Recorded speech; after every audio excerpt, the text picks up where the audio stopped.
Karon ato ng sugdan ang BizTalk uban akong partner Cecil Kibod Castro. Sil.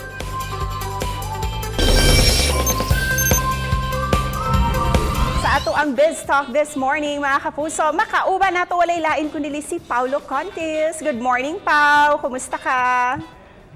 Good morning, Cecil. Kumusta kayo? Okay naman kami dito sa sa Manila. Sana okay kayo dyan?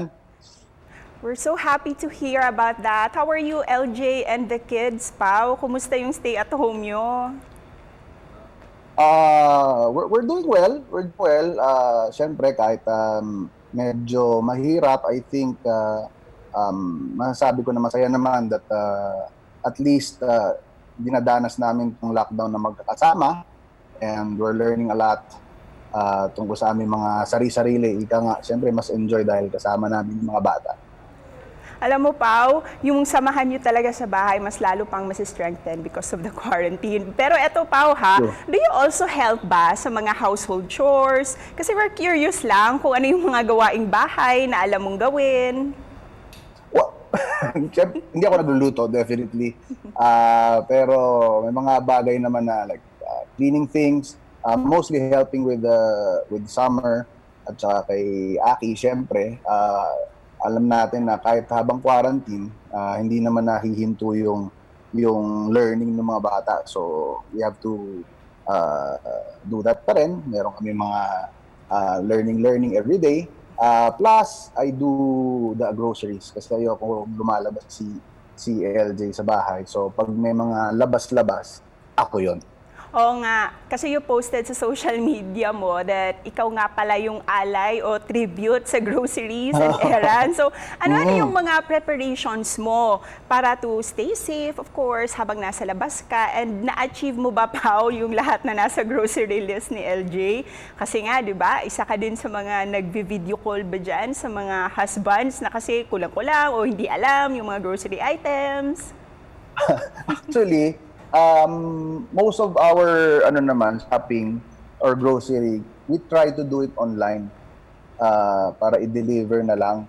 Kaya lang, syempre, hindi mo maaasa yung mga meat na i-gawin siya online. So, mostly naman, yun naman ang ginagawa ko, yung mga karne. Tsaka marami rin kasing kulang na talaga eh. So, you have to work with what the grocery has na lang talaga.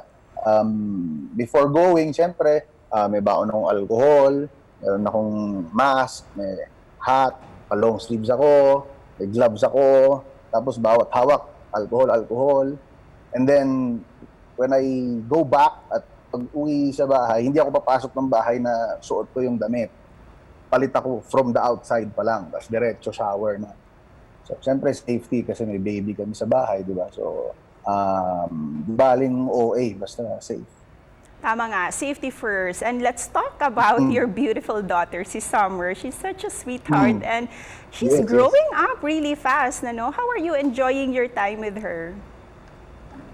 Actually, if there's one thing na masasabi kong hindi naman thankful, pero kumbaga pwede na dun sa fact na hindi tayo makalabas ng bahay is lahat ng ginagawa ng anak ko, natututukan namin, di ba? Siyempre, merong mga pag busy ka sa trabaho, tuloy-tuloy yan, hindi mo na makikita yung ibang mga bagong nagagawa. Pero ito talaga, sobrang natututukan na siya.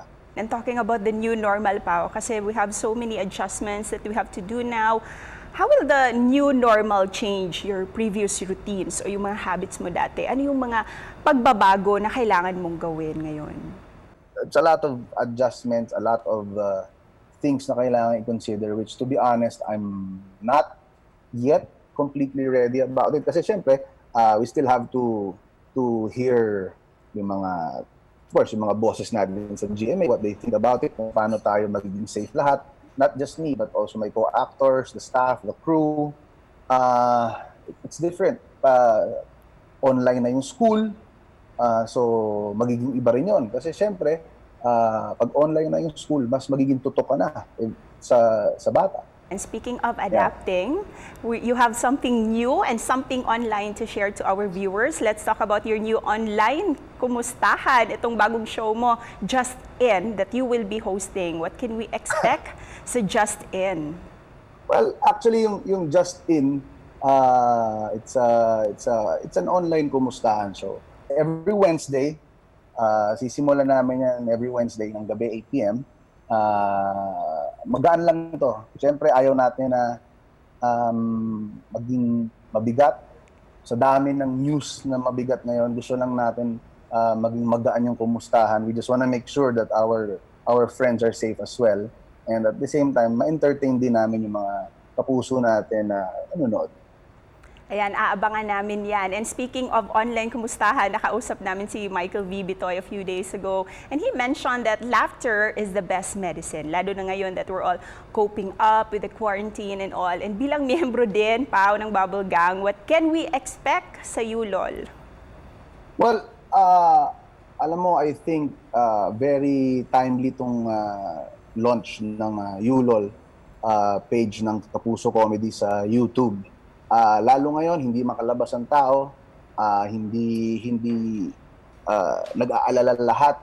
I think tama naman na comedy is the best way to at least ma-relax ka kahit paano, makalimot ng panandalian sa mga worries mo.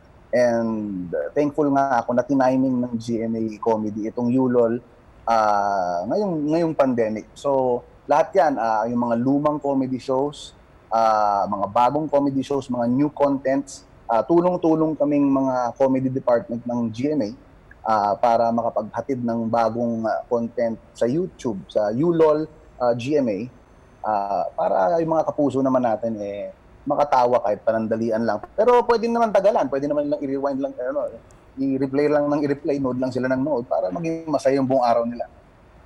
Tama ka dyan. And thank you talaga, Pao, for sharing that joy, sharing your comedy and your talent from your home to our homes. Dagang salamat, Pao, for being with us this morning. Thank you very much. Thank you very much. Thank you for inviting me, and I hope you all stay safe. At balang araw, magkikita-kita tayo ng personal muli. Yes, see you soon. Ingat!